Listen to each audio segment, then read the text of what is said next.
რუსეთ-უკრაინის ომიდან 3 წლის შემდეგ ყველა ფაქტი მიუთითებს საქართველოს ხელისუფლების სწორმოქმედებაზე. ქვეყანაში თუ გარედან ყველა საქართველოს ომში ჩართვისკენ მოუწოდებდა, თუმცა ქართულმა ოცნებამ მითითებები არ შეასრულა.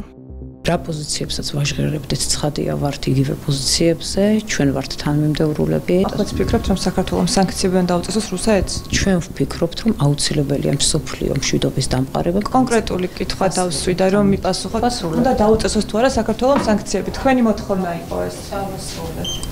დარწმუნებული ვარ, რომ ბევრად უფრო დიდი უნდა ყოფილიყო საქართველოს როლი უკრაინის დახმარების საქმეში. იქნებოდა ეს ჰუმანიტარული, იქნებოდა ეს დიპლომატიური მხარდაჭერა თუ სხვა სახის მხარდაჭერა.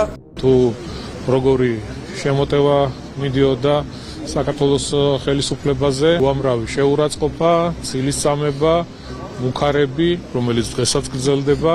თუმცა ჩვენი ქვეყნის მოსახლეობასთან ერთად დავდექით ძალიან მტკიცედ, არ შევერთით სანქციებს, რომელიც იქნებოდა დამანგრეველი საქართველოს ეკონომიკისთვის.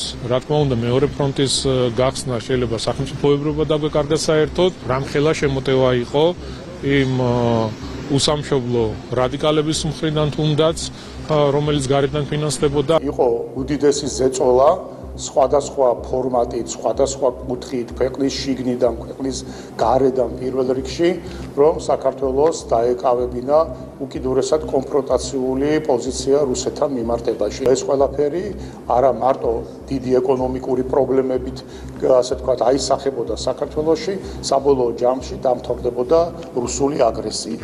აქედან გამომდინარე, რა თქმა უნდა, ეს იყო ერთადერთი სწორი პოზიცია, რომლის გამო ამდენი წლის განმავლობაში საქართველოს წინააღმდეგ ესეთი აღვირახსნილი შეტევა არის, ეს სამწუხაროდ დღესაც გრძელდება. 3 წლის თავზე ყველამ კარგად ნახა, რომ ეს სპექტაკლები უნდა დამთავრდეს.